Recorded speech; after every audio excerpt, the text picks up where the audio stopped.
Hey there, creatures, and welcome to a very special episode of Encounter This, where you get to know Freeman and I a little bit better as we do a year in review. We're going to talk a little bit about ourselves, what's going on with the show, what we have planned for next year, how we're doing during COVID, and other things probably. The idea behind this is that today is actually our 1 year anniversary, and we're stoked about it. We think it's been a really cool year so far, and we're glad that all of you have been along on this ride with us. Speak for yourself. Okay, Freeman's not glad for any of it. But, Stupid. This is stupid. He made me do it. No. No, obviously it's quite thrilling. It's weird to think that we've been doing it for a year now. I remember it being like so fresh and just being like, okay, we got to be on this and we got to do these things. And a certain amount of it has become second nature. So it doesn't feel as taxing. As much as it's still a lot of work, it doesn't feel as taxing as it was once when we first started, you know? Definitely, and we've kind of fallen into a groove with this remote recording thing because if you're listening to this in the future, COVID is still very much a thing. Yeah, man, that was a whole extra set of problems when that happened. Eh? Oh yeah, yeah. How are you doing? How are you holding up throughout this COVID? Because I don't know if the listeners know this or not, but we haven't actually seen each other face to face in like 4 or 5 months. Yeah. I was actually thinking about that the other day. It's strange. I'm in the hood sometimes near your place and where you're working and stuff. But I was like, it kind of occurred to me. I haven't seen his actual face in forever. Yeah, it's been crazy. Yeah. Yeah, I'm doing okay. The first part was really interesting because I did have work shut down for me and went straight into a sort of quarantine. And one of my best friends, a mutual friend of James as well, Sawyer, moved in and kind of hung out for a while. And but I don't have a lot of space, so we got in each other's way quite a bit. But so there was a kind of a mental. An emotional turmoil struggle there, just like being stuck inside. I'm used to working quite a bit and being out and about and that sort of thing. And so it was interesting to say the least. It was nice to get back to work. I'm only on like a part-time basis right now and sort of making it work so that I can keep the freedom to do these recordings and stuff, but, you know, run the games and all that. But the first part I would say was pretty rocky. And now it just seems a bit normal now. It's a bit normalized. But yeah, how about you? I've actually been going through a lot. I am pretty happy with COVID life for a lot of reasons that involve organization and punctuality and the lack of crowds and stuff like this. I get really bad anxiety in large groups, or like even shopping on a weekend, like during the day. It's possible that I'll have a panic attack. Right. It happens very rarely, but I'll definitely have like anxiety attacks in grocery stores and stuff like that. Yeah. So this has actually been really good for my mental health to be able to just have to step away from people in society. For sure. Yeah. And that makes a lot of sense for you. I can see it. I'm not nearly as bad as you, but I don't like crowds much myself. Don't get super anxious. I just get annoyed, I guess. But I do know what you mean. I don't think it's as nearly as big a boon to me as it is to you. But like, I also did note that. I was like, wow, there's just fewer people. I don't have to worry about like rubbing elbows with strangers all the time when you go to the grocery store or the booze store or something like that. Yeah. I really quite like this 2 meters apart thing. Yeah. But work-wise, it's actually been really stressful. Mm-hmm. I know you know this, but I don't know if the listeners know this. So I run a very small restaurant. Once COVID happened, we closed our sister restaurant, and I was running one of the restaurants by myself without any staff to help me out. So we went on like that for about a month. We were, reduced hours, so I was only doing like 6 to 8 hours a day. When the restrictions here started to lessen, I lost one of my staff members, so we started struggling to hire. We quickly reopened the second restaurant and kind of pivoted the concept, but I ended up leaving the first restaurant and pivoting to this new restaurant. So I now work in the original location, which is right down the road from where you live now, too, right? So yeah, it is. Yeah. And I really, really enjoy it, but it's. Yeah, I wish the commute was longer, I'll be honest with you. Yeah. You like the commute? I like commuting. I really do. I actually do too. I like commuting when I can walk or ride my bike. Right. Yeah. I don't like commuting when I have to take the bus to the train, and to the point where I won't actually do it. Yeah. It's funny. I was thinking about something the other day. I realized that you would be able to relate to this because you did spend a good amount of time in the East Coast. The East Coast of Canada, for those of you who are not familiar, is always kind of, they're called the Maritimes. They're always considered to be in like a sort of geographical bubble, and they literally or figuratively formed a bubble for COVID so that you can travel between these provinces, and it's marked that they are struggling the least when it comes to like mental and emotional anxiety, because they're used to doing this every year during winter anyway. Just like hunkering down and staying inside. For sure. And it occurred to me that that's one of the chief reasons I left. Is I'm such a social person. As much as I don't like crowds, I need to be out and about and talking to people and interacting with people. And so, having to hunker down every year, I wanted to escape the winter. That's why I came out to Vancouver. So it was weird to have to do that in the spring.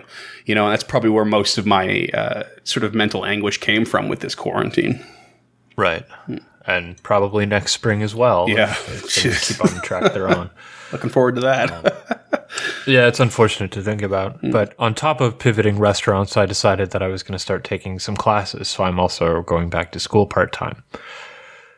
So on top of running a restaurant full-time, partially transitioning out of a second restaurant, this podcast, some freelance work that I do, I am taking a class a week to earn my certificate in bookkeeping. So treat yourself. And I'm sure I've mentioned it somewhere along the way, but James just does not have. He's got a very strict schedule because it's always very full. Yeah, it's always incredibly full, and I like having a scheduled life. I do all the things that I want to do, and I get all the things I want to get done, which I really appreciate, and I still get to spend not enough time, but a good amount of time. Well, not a good amount of time, but some time with my fiance, and she doesn't hate me, so that's really nice. That's pretty key, making sure she doesn't hate you.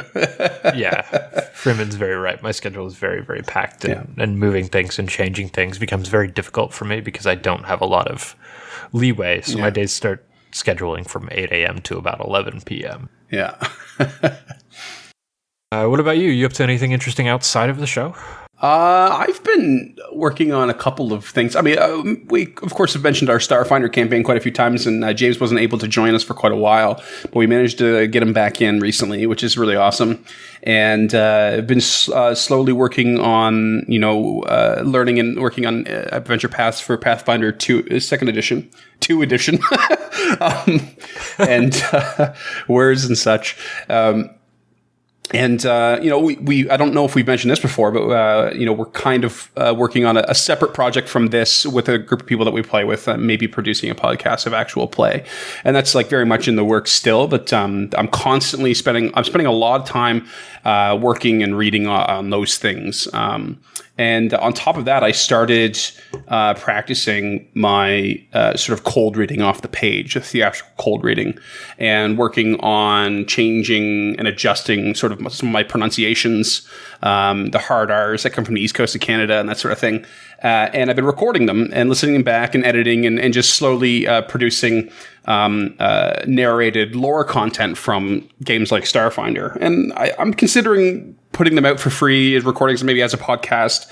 I'm not sure what the licensing issues with that would be, but just straight narrations of lore.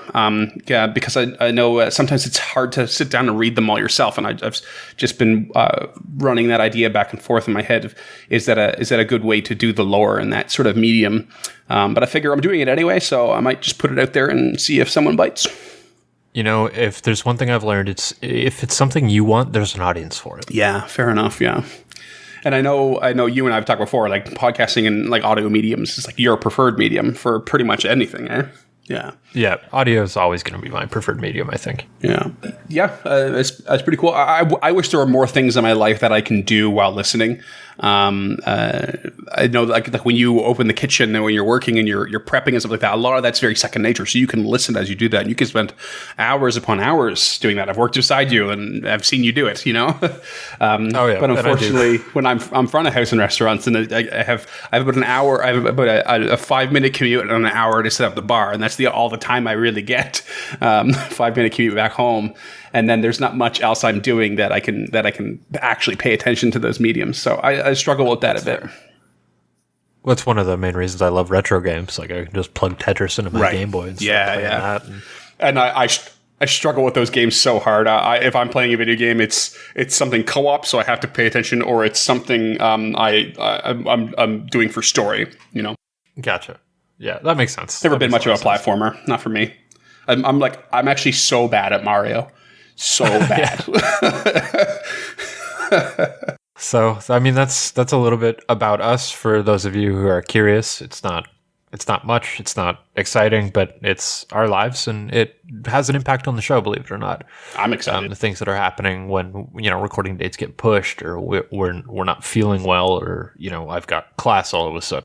Yeah, I hope it kind of puts into perspective how much we care about this show, because one of the things that I'm very, very proud of over the last year is the fact that we haven't missed a single deadline yet. And there have been a few almost missed deadlines, but everything's gotten up on time, and I'm so incredibly proud of that. And I think we both should be, if you're not.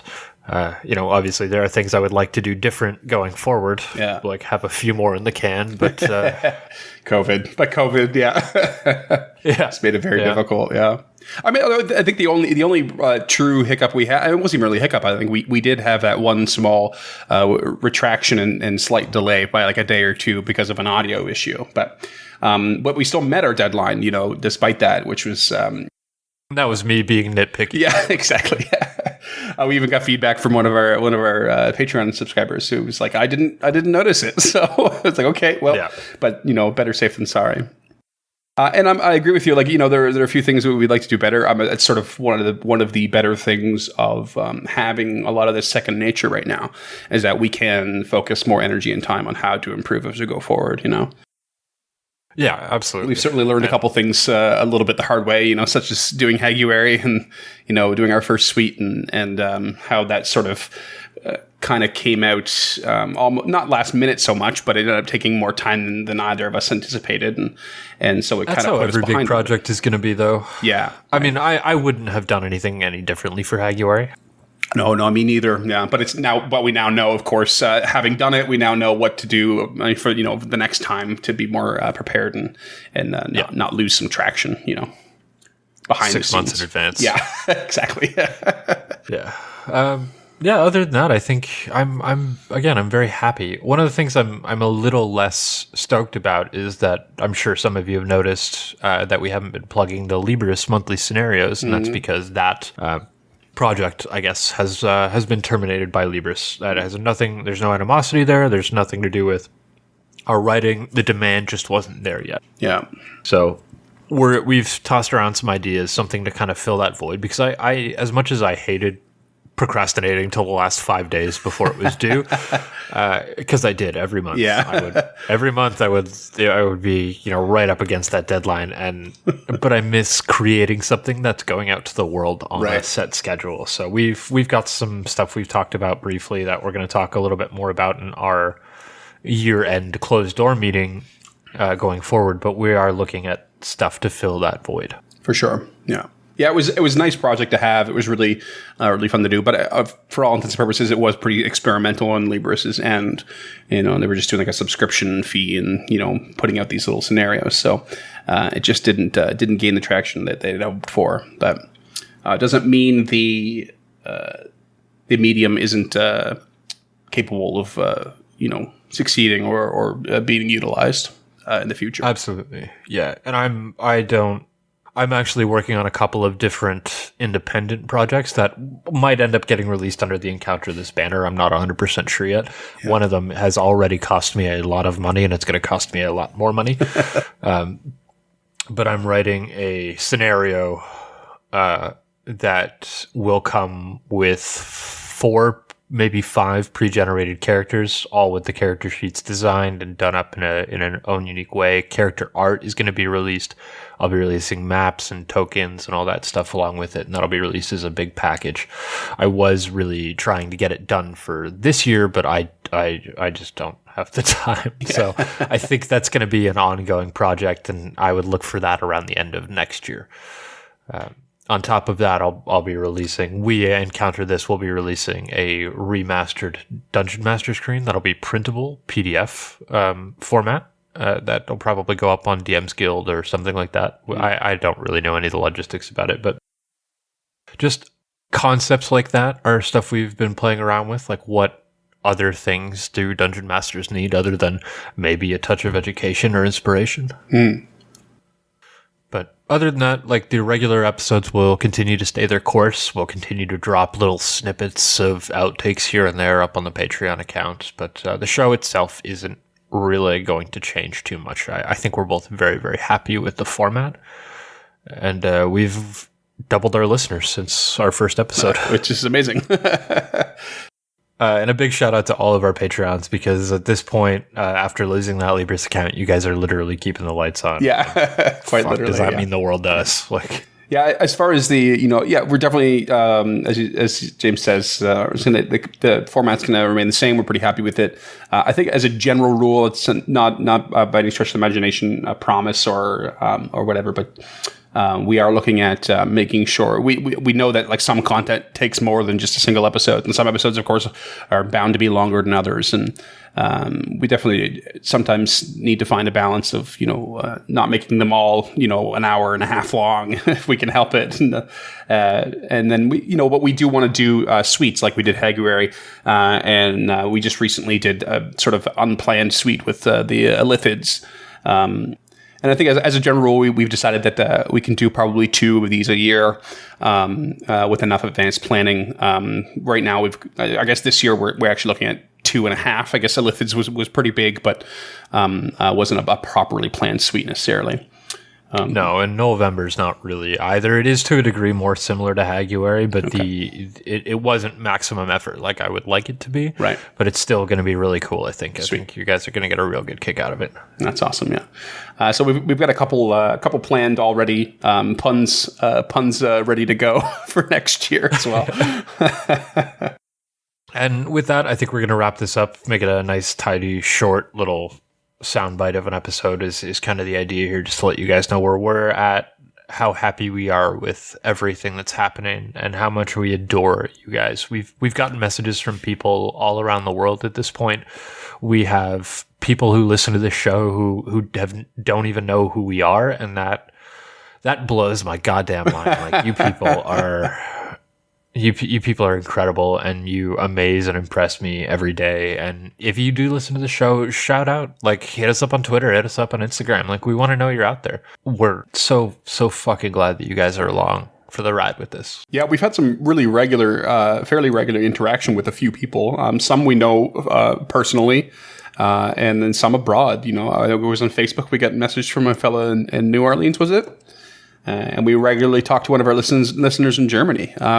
Really amazing, like super fun to interact with people on topic and everything. It's really great.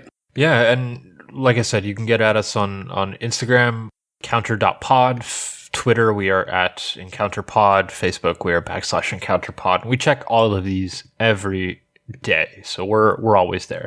I don't have many alerts and notifications on my phone, but I have those ones on. Fair enough. And if you want a direct line to us at any tier on our Patreon, you get access to our private Discord.